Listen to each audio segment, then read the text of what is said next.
ഇങ്ങനെ വരുന്നു. പറയുന്നു ഇവിടെ ഇപ്പൊ പ്രാണദേവതയെ ശരി നിഷേധിച്ചു. മറ്റു ദേവതകൾ കാണാമല്ലോ, അതേതെങ്കിലും ആയിക്കൂടെ ആത്മാവ്. എന്തുകൊണ്ട് മുമ്പ് പ്രാണദേവത, അഗ്നിദേവത തുടങ്ങിയ ഭാഗങ്ങളെക്കുറിച്ച് ഉപാസനാ പ്രകടനത്തെ ചർച്ച ചെയ്തു.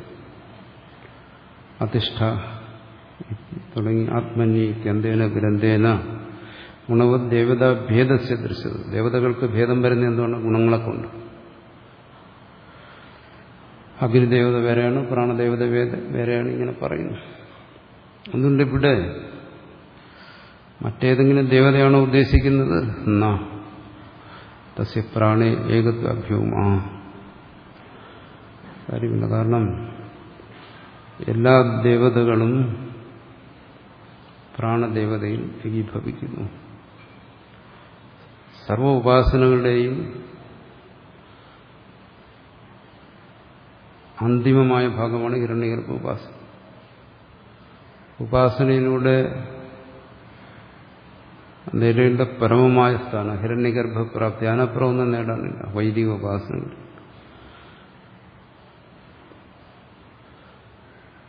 മറ്റുപാസനകളെല്ലാം അതാത് ഫലമാണ്. നേരത്തെ പറഞ്ഞല്ലോ, ആയുസ് മുഴുവൻ കിട്ടാനൊരു ഉപാസന, കണ്ണിന് ശരിക്കും കാഴ്ച കിട്ടാനൊരു ഉപാസന, പശുവിനെ കിട്ടാനൊരു ഉപാസന, സന്താനങ്ങളുണ്ടാകാൻ ഉപാസന, സുഹൃത്തുക്കളുണ്ടാകാൻ ഉപാസന. ഇതൊക്കെ വേറെ വേറെ ഫലങ്ങളുള്ളതാണ്. അവിടെയെല്ലാം ഉപാസ്യമായ ദേവതകളും വേറെയായിരിക്കും.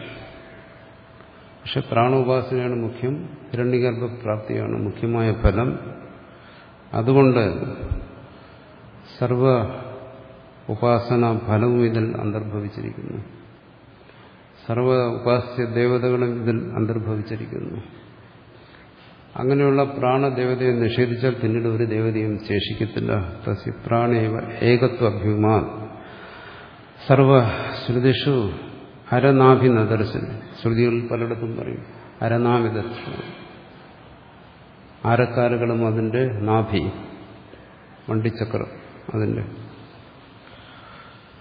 ഈ എല്ലാ ആരക്കാലുകളും ഒരു കേന്ദ്രത്തിലേക്ക് വരുന്ന പോലെ എല്ലാ ദേവതകളും ആ പ്രാണദേവതയിൽ ഏകീഭവിക്കുന്നു. ഇത് പല ഭാഗത്തും പറഞ്ഞിട്ടുണ്ട്. സത്യേന ഛന്നഃ പറഞ്ഞിരിക്കുന്നു. സത്യം വിരാട് സ്ഥൂലദേഹം, അതിനാൽ അച്ഛന്നമായിരിക്കുന്നവൻ. അല്ലെ, നമ്മൾ വിരാട് ദേഹത്തെ കാണുന്നുണ്ട്, പ്രാണദേവതയെ കാണുന്നുണ്ട്. അപ്പോൾ ഈ വിരാട് സ്ഥൂലദേഹം പ്രാണദേവതയുടെ ഇരിപ്പിടമായതുകൊണ്ട് സത്യമാണ്. അതിന് മഹത്വമില്ല. രാജാവിരിക്കുന്ന സിംഹാസനത്തിന് മറ്റുള്ളവരുടെ കസേര പോലെ അല്ല, അതിനൊരു മഹത്വമുണ്ട്. അതുകൊണ്ട് വിരാട് ദേവത ഇരിക്കുന്ന ഈ സ്ഥൂലപ്രപഞ്ചം അത് സത്യമാണ് എന്നാപേക്ഷികമായി പറയുന്നു. അവിടേക്ക് എന്താണ്? ഈ സമ്പൂർണ്ണ പ്രപഞ്ചവും ഒരു ദേവതയുടെ ശരീരമാണെങ്കിൽ പിന്നീടൊന്നും അവശേഷിക്കുന്നില്ലല്ലോ. സർവ്വദേവതകളും ആ ദേവതയിൽ അന്തർഭവിച്ചിരിക്കുന്നു. പ്രാണോ അമൃതം. ആ പ്രാണന ദേവതയെ തന്നെ കുറിച്ച് പറയുന്നത് അമൃതമാണ്. മറ്റുള്ള ദേവതകളെ അപേക്ഷിച്ച് മറ്റുള്ളതെല്ലാം അതിൽ വിലയം പ്രാപിക്കുന്നു.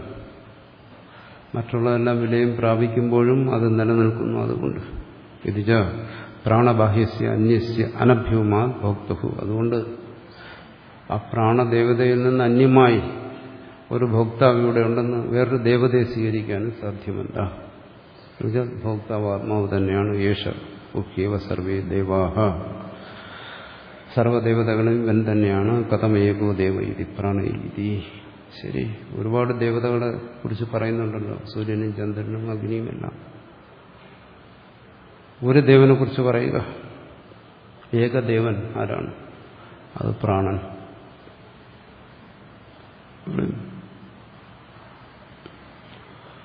പ്രാണനാണ് എന്ന് പറയും.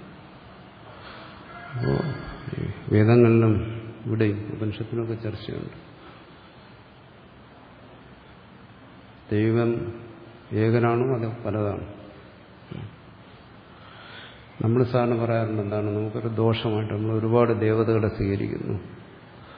മറ്റു ചിലരെല്ലാം ഒരു ദൈവത്തെ സ്വീകരിക്കുന്നുള്ളൂ.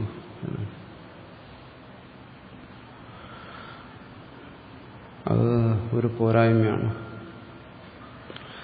പലരും വന്ന് സങ്കടത്തോടെ പറയാറുണ്ട്, എന്തോ അസംബന്ധമായി പോയി, ഇവിടെ 33 കോടി ദേവതയുണ്ട്, പക്ഷെ എൻ്റെ അയൽവാസിക്ക് ഒരു ദേവനയുള്ളൂ, അവനെത്ര ഭാഗ്യവാനാണ് പറയും. ഇവിടെയും അക്കാര്യം തന്നെ പറയുന്നത്, ദേവൻ ഒന്നേ ഉള്ളൂ.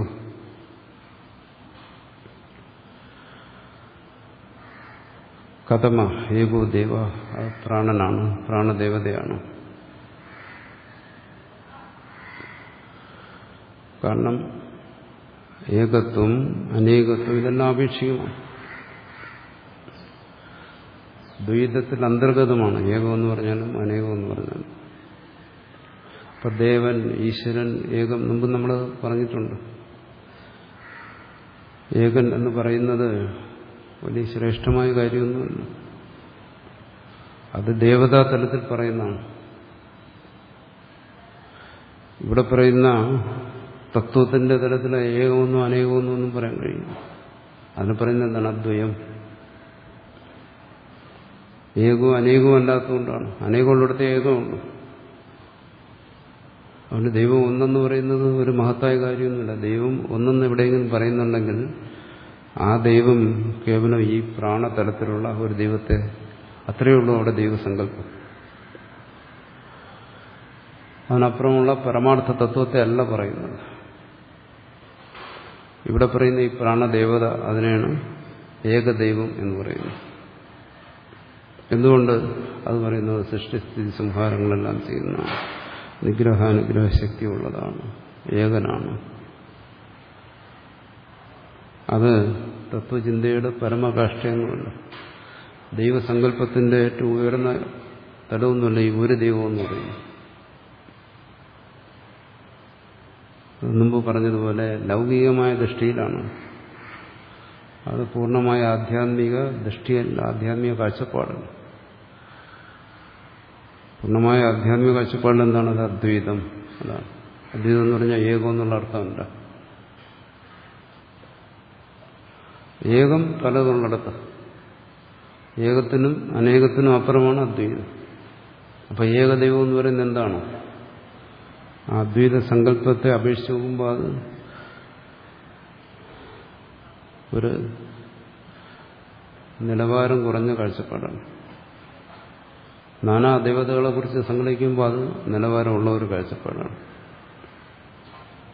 അതുകൊണ്ട് ഏകദൈവ വിശ്വാസം കേമോ എന്ന് പറയുന്നത്, അതിനെ ഏറ്റുപറയുന്നവർക്ക് ഈ പല ദേവതാ വിശ്വാസത്തെ അപേക്ഷിച്ചത് ശ്രേഷ്ഠമാണെങ്കിലും അത് പരമമായ തത്വം അല്ല, അതൊരു തത്വദർശനമല്ല, ഒരു ആപേക്ഷികമായ കാഴ്ചപ്പാട്. ഒരു തരത്തിൽ പറഞ്ഞാൽ മനുഷ്യന്റെ ലൗകിക ബുദ്ധി നിന്നുകൊണ്ടുള്ള ഒരു കണക്കുകൂട്ടലാണ്. കണക്കുകൂട്ടുന്നതല്ലേ പറയുന്നു 1, 2, 3, 4. അത് ലൗകിക ബുദ്ധി അപേക്ഷമായ ഒരു കാര്യമാണ്. അതിന് നമ്മൾ പറയുന്ന പോലെ വലിയൊരു തത്വമോ വലിയൊരു സത്യമോ ഒന്നും അതിനകത്തില്ല. അതിവിടെയും പറയുന്നുണ്ട്. ഈ പലതായി കാണപ്പെടുന്ന ദേവതകളെല്ലാം ഒന്നാണ്. അതെവിടെ പറഞ്ഞാലും അതിന് പരമാവധി ചെന്നെത്താമെന്നുള്ള ഈ പ്രാണദേവതയുടെ തലമാണ്. ഇവിടെ ഹിരണ്യഗർഭനെന്ന് പറയുന്നതാണ്, വേറെടുത്ത് ഏകദേവനെന്ന് പറയുന്നത്. അവനെ സൃഷ്ടിസ്ഥിതി സംഹാരകർത്താവായി പറയുന്നു. അദ്വൈതം അതല്ല പറയുന്നു, അതിനും ഒരുപടി കൂടി കടന്നാ പറയുന്നു. അത് അദ്വൈതമാണ്. ആ വ്യത്യാസം മനസ്സിലാകും. അപ്പോൾ അയൽവാസിയെക്കുറിച്ച് അസൂയ തോന്നത്തില്ല. അവന് ഒരു ദൈവമേ ഉള്ളൂ, എനിക്ക് പല ദൈവമായി പോയി എന്ന് പറയത്തില്ല. സർവദേവാനാം പ്രാണേ ഏകത്വ ഉപപാദനാച്ച. അതുകൊണ്ട് ഇവിടെ ശ്രുതി സർവദേവതകളെയും പ്രാണനിൽ ഏകീഭവിപ്പിക്കുന്നു. ഒരു ദൈവമേ ഉള്ളൂ. അതിവിടെയും സമ്മതിക്കുന്നു. അല്ല പല ദൈവങ്ങളൊന്നുമില്ല, ഒരു ദൈവത്തെ ആരാധിച്ചാൽ മതി എന്ന് തന്നെയാണ് ഇവിടെയും പറയുന്നത്. ആ ദൈവമല്ലാതെ വേറെ ആരാധ്യനായി വേറെ ദൈവങ്ങളൊന്നുമില്ല എന്ന് തന്നെയാണ് ഇവിടെ പറയുന്നത്.